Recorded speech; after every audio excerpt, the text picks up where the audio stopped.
He hasn't gone back just yet. He is very low. He has flash. Yeah. Oh, this should be a dead Faker. Faker, he doesn't have any summoners. The flash coming in, he does dodge, but look at this. He's got nowhere to run. That's going to be first blood over to Kuzan on the Lucian in the mid lane. We're going to see some action in about 10 to 15 seconds. Yeah, we got him coming up here. It is going to be a 3-on-2. He's trying to check that brush, but BLANC, he might just face check it here. He doesn't know. He's going to eat that cocoon into the hook, and that's going to do it. They feed it on over to Sowon in the top lane, and immediately Tara even has to back off that turret. Tara and BLANC are going to take topside. They read it like a book. The Resh capitalizes as well on his roam, and he stands it right on the edge, just like his cocoon onto Zyra. And bam, cocoon into hook, and best of all, they alley-oop it for Sowon to get the kill, and now he's separating real far away from Tara. Yeah. Play is for the mid lane. Faker has been under pressure the entire game. If they can just drop that out there, but they're going to go for a dive onto bottom, they still have Fate's Call. That's how difficult it is to pressure this lane. There's so much crowd control and damage, but the mobility, the difficultiness of diving this, although they are bringing reinforcements with Syndra roaming down. They get this hook here onto BLANC. There's the Void Rush. Snowflower still eating a bit of damage. Here comes Faker going over the wall, but he eats that cocoon. Oh. Can they burst him down? They're looking for the kill. He gets super low, but the heal is going to save him for now. Big slow, but the culling from the mid lane. Kuzan makes his way down, and that is going to be a fantastic conversion for Jin Air as they pick up the kill. Really salvage that situation, and we're going to take another look at it again. BLANC tries to fancy some action into this dual lane, but remember, there's still Fate's Call on Lantern. Lantern goes out and he gets out, but they don't expect Umti to be there, and the Fate's Call gets utilized right away to try to maximize the damage onto the Faker. Unfortunately, some hesitation out of Umti made him have to flash in to try to secure the kill onto Faker, but it wasn't that important as Kuzan was able to roam from mid to bottom side, responds to the play, and still this tier 1 stands strong for Jin Air.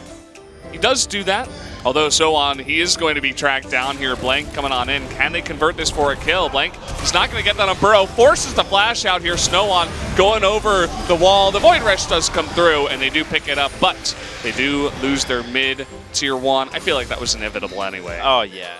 SKT is great at disengaging. They're also great at finding opportunities for Dragon. Wait, hold on. Okay, we got this on Burrow. Good flash out of Umti, but he's not going to be able to get out of that on Burrow. He turns it around. Oh, look at that burst damage. BLANC is going to go down in the end of it as both Kuzan and Umti, very fed at this point. They were able to just turn that one right away onto BLANC. Still keep you a relevant factor in teamfight. Uh-oh. Untara, you can't be face checking the brush here. Not really the brush, but just running through the mountains. Through the jungle, I should say, and does get taken out there. So a nice little pick, taking out Untara, who still has his TP up. In their process of vision acquisition, but instead, they're just going to skip all the steps and go straight for a Baron rush, relying on Ren. Yeah, they're just doing this. I mean, SKT knows about it. They don't have any vision just yet. Finally, a ward goes down, but the TP coming on in. Tension is building, and Kuzan, he's going to find Wolf in the jungle. He picks him out underneath there, and the Ren is easily going to be able to pick up that Baron, so a kill, and the Baron goes over to Jin Air. BLANC tries the heroics, but heroes cannot beat mathematics. Ren does too much damage, and Teddy easily secures it. They get the free flash, the flash out of Zyra as well, and this game just looks to be in complete control of Jin Air, with SKT being reactionary at almost step of the way, every step of the way. You usually pick a champion that can outscale her and outperform him later. Instead, we're going to look at the replay. On the side, Kuzan goes with another drive-by, secures the kill onto Wolf, and they try to combo an equalizer as well as the flash onto BLANC, but it's Ren. You're not going to be able to beat that. Teddy was able to amass a huge amount of spears because he was there from the very get-go, two-manning it, which gives you a higher number of spears than had they started it with someone already there. Short-range carries when you have these Barons is not the proper move. Instead, Faker will now pay for his life. I don't see how he's getting out of this one, but who knows? He just might. Yeah, I mean, this is Faker, but as you said, mathematics, Faker even can't go and a 1v4 when he's down this much. So not much that SKT can do about it. They're just laying over and dying at this point. They might be able to get Umti here as he comes out of the sky. Will flash away. Kuzan doing the culling on the left side. And they're just going for it. They're pushing. They got 3 lanes of super minions now. Big super minions, double super minions. And they're going to be going for a big death sentence into the cocoon. Goodbye, Untara. Although he does get that Zhonya's there at the last second. Nice job by Wolf to try to make this interesting. They're looking for more kills. So many low members. Kuzan 1v5. Can he do it? Looks like he should be able to. He's got a lot of health too. Not quite 1v5 as Teddy's coming in here. That's going to be game number 1 going over to Jin Air in an absolute 28-minute-and-a-half stomp against SKT. Lean. This looks like game 1 of SKT against KT. It was so one-sided, and it felt like SKT was completely blown out of water. They had no idea what hit them. Jin Air just dispatched them, and they're looking onward to game 2. They're not even excited about this. And they're like, oh, I guess that was SKT.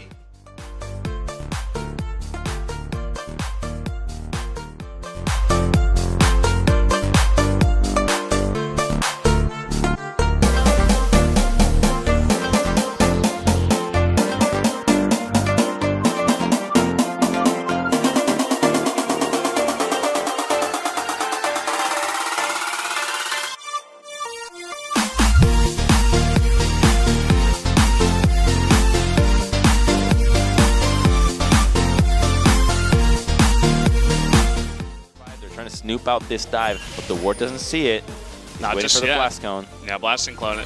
You can see exactly how passively they're playing so far. They can sniff this one out. And here we go. They're going to spot it. Will they go for the dive? How will this go? The polymorph coming down the teleport as well. First blood does go over to Bang, and Wolf was tanking that turret, so it is going to work out. But here comes Kuzan with his TP. He wants a double kill. He's going to pick up Peanut, but he misses the chain onto Wolf, and that will mean only 1 kill will go over. One, and now Kuzan gets to go back into the lane, but he still has a kill under his belt and a couple of stacks to that Dark Seal. Yeah, look at this. Faker, he was sitting in the brush. He was looking for Kuzan, wasn't expecting the rotation. And Umti coming from the left side. They're looking for this play. The flash on him. They get the slow. There's the Q and the hop out. That will be an extra kill going over to Umti. Give it to Faker. We're going to look at the replay of the fight. Once again, he dashes in, and Faker's just waiting.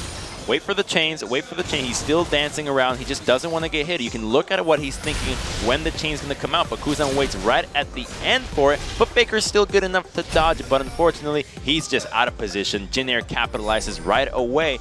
Great angle, and he had no idea that Peanut was coming there, actually. Oh, and look at this. Bang and Wolf, they were going aggressive. There's the flash in from Teddy, and the Rend in the last Q will come in and pick up the kill, and Wolf is going to go down 2, a straight-up 2v2 that goes to Jin Air. In the bot side, ends up costing a kill without Kennen even needing to use his ultimate, so the engage starts off, and they spread out in the chains of corruption, but unfortunately, Bang took so much damage from Kalista while they were focusing Snowflower that it just did not matter. Gets to walk away with it, get himself another kill, and this Kalista's already out of control. No ganks have gone up there, and with the rest of SKT not really doing much, they're going to need something. So here we go, Chain of Corruption comes down. There is the equalizer. Teddy taking a ton of damage, but the stun out of Snowflower. They still pick up the kill though, and now Snowflower trying to turn around. That might just be his death, but look at this, the TP on in from Sowon and Kuzan. They're looking for more. They get Lulu, they get Varus. Peanut is going to go down to the turret. Can they get Untara? Doesn't look like it, but a big turnaround in all the TPs from Jin Air. And in the end, the Fate's Call looks like it was enough, so we're going to see it again. Here comes the chain. Bam, as soon as the corner hits, go for the equalizer. Kalista is cooking, but the stun from Snowflower keeps everybody in place, that it forces not 1, but 2 flashes to try to secure that kill. And while Kennen is able to get out, he stays a little bit too greedy in that range, and immediately the rest of Jin Air is here to clean house.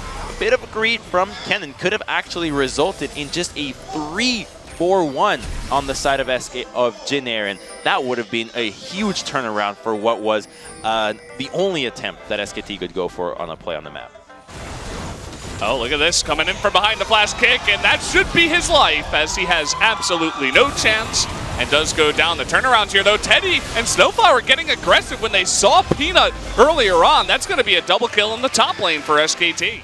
Kind of a non-factor, whereas this duo lane, who had that previous advantage, finds itself engaged on once again. They're actually the ones that started off. Actually, Fate's Call goes through immediately, but Peanut's already there. He's got no business going topside. We haven't even seen the top lane of this game. It's all about mid and top. As soon as I say that, camera goes onto Untara farming. Lee Sin and... Oh, here we go. He knows it's coming, it looks like. And, oh, nice kick out of the way of that combo. The hook shot coming in for the stun. So-won is going to be tanking that up, but it is going to be enough damage. Meanwhile, there's a big dive up in the top lane as they do secure the kill in the bot lane. There is no trade up in top, it looks like, as Teddy does survive. Utilizing your Hextech Ultimatum to dodge a turret shot. Make sure that your spells come back in order. And this game has been all about ulti. Oh, and look at this. Snowflower, they're trying to go 2v4. What's going on? Why are you sticking around? That's not going to work. That's going to be 2 extra kills going over to SKT. But we do have this rotation out of So-won and out of Kuzan. Can they pick up more than just 1 kill? It doesn't look like it, but they get the bottom tier 2. To not allow the 1-3-1 formation that Jin Air want to go for. Uh-oh, he's caught in the jungle. And that's going to be him going down immediately. Everything used here by SKT. Without the engage is going to be lackluster. Wall comes out. Uh-oh, Snowflower in a little bit of trouble. The wall does go down, though, as it looks like they don't want too much more. Oh, the big engage here from Snowflower, the huge stun onto everybody. And look at Kuzan from the back. It looks like they're going to get a kill in the back here from So-won. He's still alive. So many low members. It's going to be up to Kuzan and Teddy. They're looking for more. Snowflower's still alive somehow, some way. He got that stun onto Untara, and now it's Kuzan versus Untara, the 1v1. He misses that chains, and he is going to take the blasting plant. Will Kuzan go on the chase? Nice escape here from Untara for now. That should be Baron.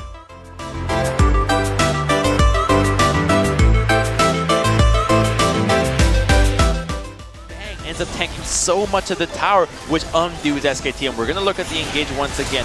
Snowflower goes in immediately. It's a 5-man cannon ultimate, and into the Camille, hitting a great stun onto Peanut, so he gets comboed beautifully. Triple knockup. And then Bang is tanking tower onto that knockup with the flank coming out, so it could not have gone more perfect for Jin Air, and now they're rewarded with a Baron on the composition that can 1-3-1 effectively, and this just might be a huge Baron power.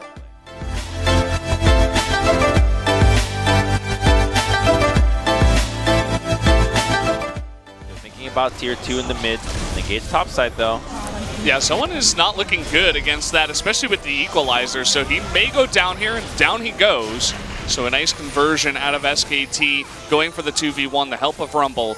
That should push Jin Air back for now. Pings for a teleport here. I think SKT want more, but it might be too late. SKT would lose their Bryans, but they're going to lose Jarvan. And look at the wall coming down. Faker, he wants to come on in. Untara, though, is going to eat it, and all of a sudden this turns into a 1v2 for Faker. The rest of SKT, they're trying to rotate on down, but Jin Air's following them. The chains are going to come here, but SKT, they're not confident to take the fight. And so that's just going to be a dead Jarvan for 40 seconds, and Jin Air's control of the Rift. There is the mid, there is the top, then you have to account for Fate's Call, the Slippery of Kalista, Jin Air's ulti that can respond to anything at will. And SKT just seemingly have so many options that they just don't take any. They're completely at the mercy of what Jin Air wants to do. Jin Air just laying it down pretty easily. The Chain of Corruption is going to go on to with the Polymorph, and so down he will go. Starting the 4v5, though, is Jin Air. They get the huge stun out of Snowflower once again. He will give his life for that play, but that will be the life for the game. And it looks like Jin Air, with all these members going down, and the clean ace, is going to pick up game number 2. And SKT fans around the world are stunned as their team is now 0-6. 3 match losses in a row, 6 games in a row, and Jin Air thrive on that. This is the Jin Air that we wanted to see. Beautiful macro play, great understanding of team compositions, and with the abilities that are at their disposal, they do it so excellently, and a clean 2-0 over SKT.